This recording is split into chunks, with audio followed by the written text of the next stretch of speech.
प्यारे बच्चों, UP board की तरफ से आपके स्क्रूटनी फार्म और स्क्रूटनी रीचेकिंग के रिजल्ट को लेकर के कोई अपडेट नहीं है।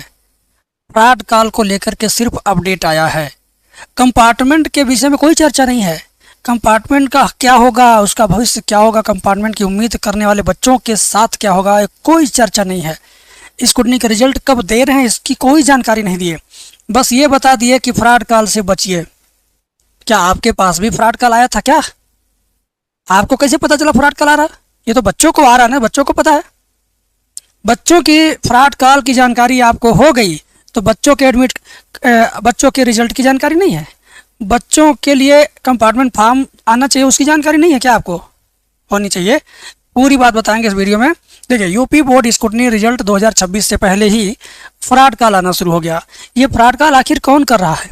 कहाँ रहते हैं ये लोग? किनके कहने पे कर रहे हैं? किनके इशारे पे हो रहा है? फ्रॉड कॉल वालों को नंबर कौन दे रहा है? सारी बातें होंगी इस वीडियो के अंदर। सूचना क्या आई है वेबसाइट पर? पहले सूचना देख लीजिए।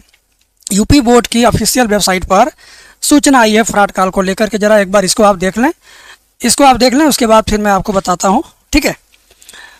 कार्यालय सचिव माध्यमिक शिक्षा परिषद उत्तर प्रदेश प्रयागराज, सिविल लाइन प्रयागराज, ये उनका पता है।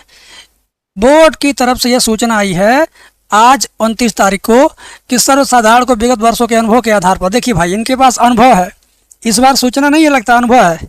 विगत वर्षों के अनुभव के आधार पर सूचित किया जाता है कि माध्यमिक शिक्षा परिषद उत्तर प्रदेश की वर्ष 2026 की हाई स्कूल इंटरमीडिएट की परीक्षा की उत्तर पुस्तिकाओं की स्क्रूटनी हेतु आवेदन करने वाले छात्र छात्राओं एवं उनके अभिभावकों को साइबर ठगों द्वारा विभिन्न माध्यमों से गुमराह करने का कुप्रयास किया जा सकता है। ये साइबर अपराधी परीक्षार्थियों को सीधे फ़ोन कॉल कर पैसे के बदले अंक बढ़ाने का प्रलोभन दे सकते हैं और इसके लिए वे परिषद के कर्मचारियों के नाम का दुरुपयोग कर अपनी फर्जी पहचान भी बता सकते हैं। उत्तर प्रदेश पुलिस के सक्रिय सहयोग से ऐसे साइबर अपराधियों की पहचान कर इनके विरुद्ध आईपी एक्ट एवं भारतीय न्याय संहिता बीएनएस की गंभीर धाराओं के अंतर्गत कठोर दंडात्मक कानूनी कार्रवाई हेतु सुनिश्चित की जाएगी। अतः परीक्षार्थियों, अभिभावकों एवं आम जनमानस से अनुरोध है कि ऐसे किसी भी फ़ोन कॉल, मैसेज या ईमेल का संज्ञान न लें। परिषद कभी भी व्यक्तिगत रूप से परीक्षार्थियों से संपर्क नहीं करता है। इतनी बात पढ़ने के बाद यूपी बोर्ड के भगवती सिंह जी, आपसे मैं यही जानना चाहता हूं, जब आपके पास पिछले वर्ष का अनुभव है, विगत वर्षों का अनुभव के आधार पर ये बात कर रहे हैं, तो विगत वर्ष में जो फ्रॉड कॉल आया था, फ़ोन कॉल आया था, क्या उनके ऊपर आईपीसी की धारा, आईटी एक्ट एवं बीएनएस की गंभीर धारा लगा के कठोर कार्रवाई आपने करवाया? अगर करवाया तो क्या उसकी सूचना आपने पोर्टल पे डाला, ट्विटर हैंडल पे डाला, ताकि जिन लोगों के साथ ठगी हुई है उनको ये खबर देखकर कुछ तो सुकून मिलता? जिनके साथ पिछले बार ठगी हुई उनको कुछ तो सुकून मिलता। अगर आपकी आईटी एक्ट की धारा, गंभीर धारा लगवाया होता आपने, तो आप जरूर कहते कि हमारे यहाँ से फ्रॉडगिरी हुई, हमारे नाम का दुरुपयोग किया, हमने उसको जेल कराया, हमने उसको ये सज़ा दिलाया। देखिए, जिनके साथ ठगी हुआ है उसको हमने दंडित कराया। आपने तो ये वाहवाही लूटा ही नहीं, वाहवाही नहीं, ये तो आपका कर्तव्य था, आपने कराया ही नहीं। और इस बार फिर आप करें अनुभव के आधार पर। अनुभव के आधार पर क्या आप ही के संस्थान से हो सकता है ये डाटा बेचा जाता हो फ्रॉडों को? तो फ्रॉड खुल के फ़ोन करते हैं, बच्चों से गाली दे दे कर पैसा मांगते हैं। जब बच्चा कहता है मैं गरीब हूँ, नहीं है पैसा, तो गाली दे फ़ोन करता है। बच्चा कहता है कि आप दे दीजिए पैसा, हम पास हो जाएंगे तो आपको दे देंगे, तो भी गाली दे के मांगता है। इतना धमकी भरा फ़ोन है वो। ऐसे वो फ़ोन आता धमकी भरा, ऐसे लगता है जैसे कि भारत में उसके लिए कोई कानून ही नहीं बना है उसको दंडित करने का। इतना कॉन्फिडेंस के साथ वो फ़ोन करता है, बच्चों से बात करता है। मेरे पास भी रोज़ 3-4 बच्चों के फ़ोन आते हैं। वो बच्चे बताते हैं सर फ्रॉड कॉल है, सही कॉल है। हम एक बच्चा तो पैसा दे दिया, कहा हम सर जी पैसा दे दी 5000, क्या होगा अब, किसी तरह वापस दिन मिल जाएगा क्या? हम कहे नहीं भाई, ये भगवती सिंह से पूछो, उन्होंने आईपीसी की धारा के अंतर्गत उस पर कार्रवाई कराया है। हो सकता है वो ठग और साइबर अपराधी पकड़ा जाएगा तो भगवती सिंह तुम्हारा पैसा दिलवा देंगे अगर पकड़ाएगा। लेकिन भगवती सिंह अभी कंपार्टमेंट के बारे में चर्चा ही नहीं कर रहे हैं। उनकी वेबसाइट के जो इंजीनियर हैं उन्होंने एआई का इस्तेमाल किया वेबसाइट को सुंदर लुक देने के लिए, सुंदर फंक्शनलिटी देने के लिए। एआई में वेबसाइट का कोड डाला, एआई ने वेबसाइट के खूब बढ़िया से खंगाला। उसके बाद क्या हुआ, एआई ने जो उनकी कोडिंग थी उसको चौपट बना दिया। अब इनके जो वेबसाइट इंजीनियर हैं, वेबसाइट की सही लोकेशन, कौन फाइल कहाँ चली गई, कौन सी किस में बदल गई, इनको पता लगाने में टाइम लग रहा है, महीना भर लग सकता है। 10 दिन 12 दिन तो लगा दिया, 10 दिन तो लेट हुआ एआई का यूज़ करने से। अभी आपके सॉफ्टवेयर इंजीनियर, वेब डेवलपर जो प्रोग्रामर है ना, उनको और लेट होगा। ठीक है, एआई की प्रशिक्षण लिए बगैर उन्होंने एआई का यूज़ करना शुरू कर दिया इतने बड़े डेटाबेस से। यूपी बोर्ड का इतना बड़ा डेटाबेस है, 2017 से लेके अब तक इनके डेटाबेस, इनका मेटा डिस्क्रिप्शन जा करके देखोगे ना, मेटा टैग जा करके देखोगे, राइट क्लिक करके इंस्पेक्ट में जा करके, इनके मेटा टैग में 2017 लिखा है। चल कौन सा ईयर रहा, 2026। ये भगवान 9 साल से आपका मेटा डिस्क्रिप्शन नहीं बदला गया। इतने बड़े प्रोग्रामर आपके वहाँ हैं। तो कुल मिला जुला करके पिछले वर्ष आपके पास अनुभव था, दंडित कराया होता आपने, तो आपने उसका प्रचार भी किया होता अपने वेबसाइट पर, आपको बड़ी तारीफें मिलती, अभिभावकों से, अन्य संस्थानों से भी आपको सराहना मिलती, लेकिन आपने किया नहीं। इस बार भी फ्रॉड कॉल आने लगा, और आप ये नहीं कहें कि बच्चों और गार्जियन से हमें पता चला है, आपको अनुभव हो गया, सपने में आपने देख लिया था क्या कि फ्रॉड कॉल आ रहा है। अगर बच्चों के पास से खबर आपको जाती तो ये खबर भी आपको चली गई होती कि कंपार्टमेंट का लेट हो रहा है, कापियाँ खराब तरीके जांची गई हैं। आपके पास तो मनमानी तरीके से सूचना जाती है और आप बस ये सूचना निकाल करके एकदम मस्त हो। एक बात बताइए, साफ बात बताइए, पूरे उत्तर प्रदेश के यूपी बोर्ड में पढ़ने वाले बच्चों का मोबाइल नंबर आपके पास है ना? सबसे आपने बोर्ड फीस के नाम पर कुछ पैसा लिया ही होगा। एक मैसेज भेजने में 10 पैसा लगता है। ओटीपी टाइप का जो मैसेज होता है उसका कास्ट 10-12 पैसा होता है। आप अगर बल्क में करोड़ों में मैसेज सर्विस खरीदते तो आपको 5 पैसा 6 पैसे मिल जाता। आप अगर चाहते तो ये जो सूचना आप अपने वेबसाइट पर लिख रहे हैं ना, इसको संक्षिप्त रूप में करके हर एक बच्चे के मोबाइल पर भेज देते। केवल स्कूटनी का आवेदन करने वाले बच्चों के पास भेजे रहते, जो कम बच्चे होंगे।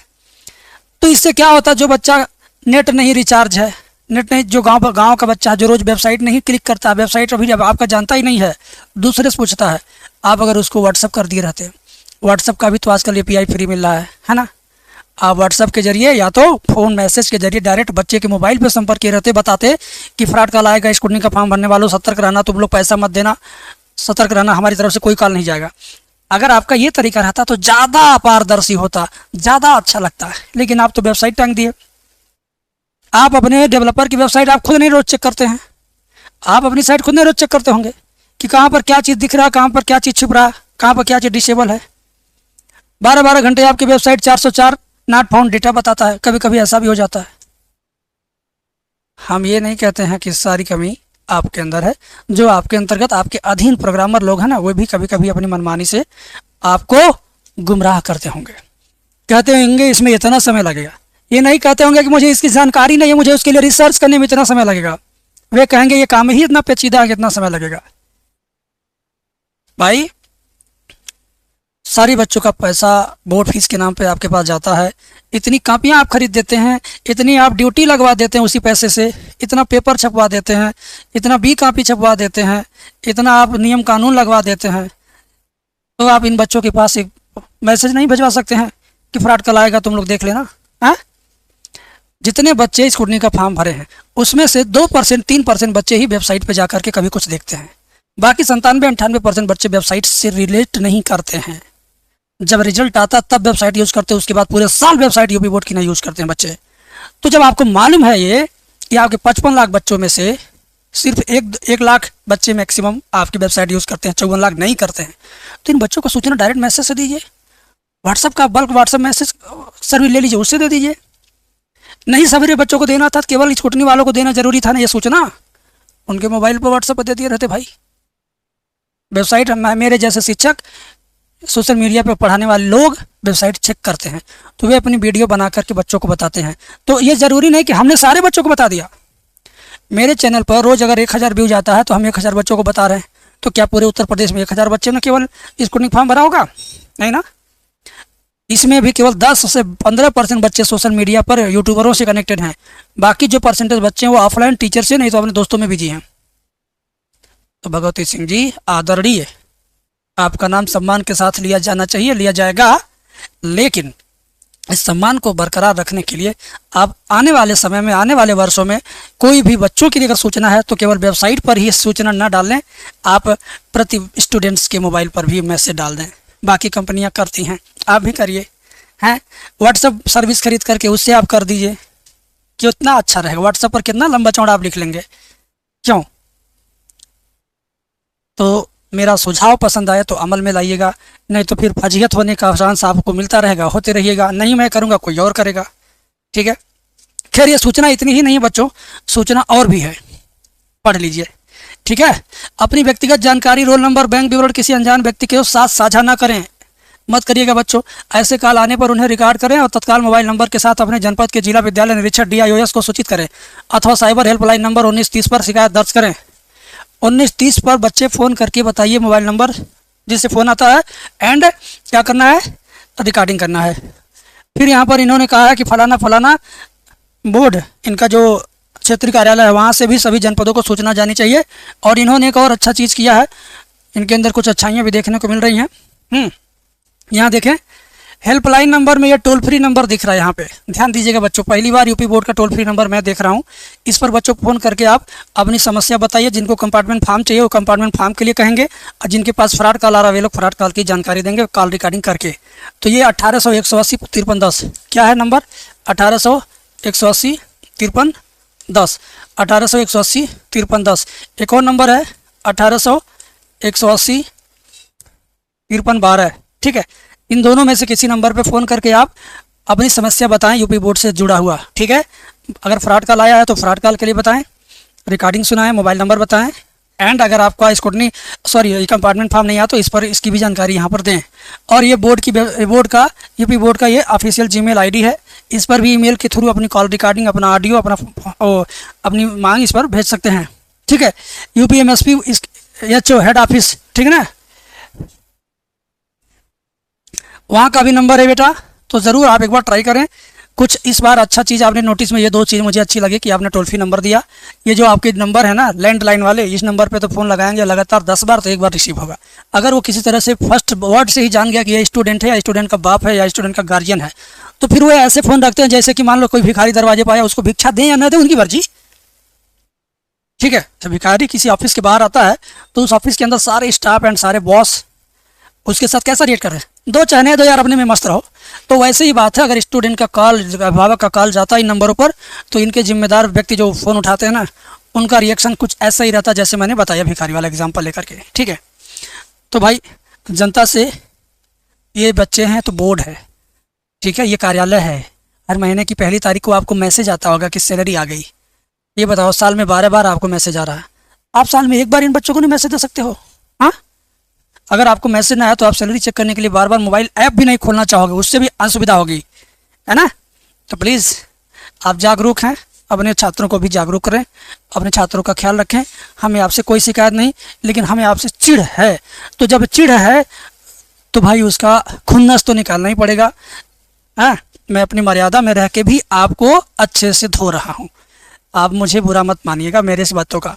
जिला विद्यालय निरीक्षक समस्त जनपद उत्तर प्रदेश को इस निर्देश के साथ प्रेषित है कि वे अपने स्तर से समस्त प्रधानाचार्यों को निर्देशित करें, अभिभावकों के व्हाट्सएप ग्रुप एवं विद्यालय के सूचना पट्ट के माध्यम से छात्रों को सचेत करें। अरे भाई, फ़ोन नंबर सबका आपके पास है, सबका पैसा आपके पास जाता है ट्रेजरी के माध्यम से, आप वही डायरेक्ट मैसेज मारिए ना, हमने आपको बता दिया है।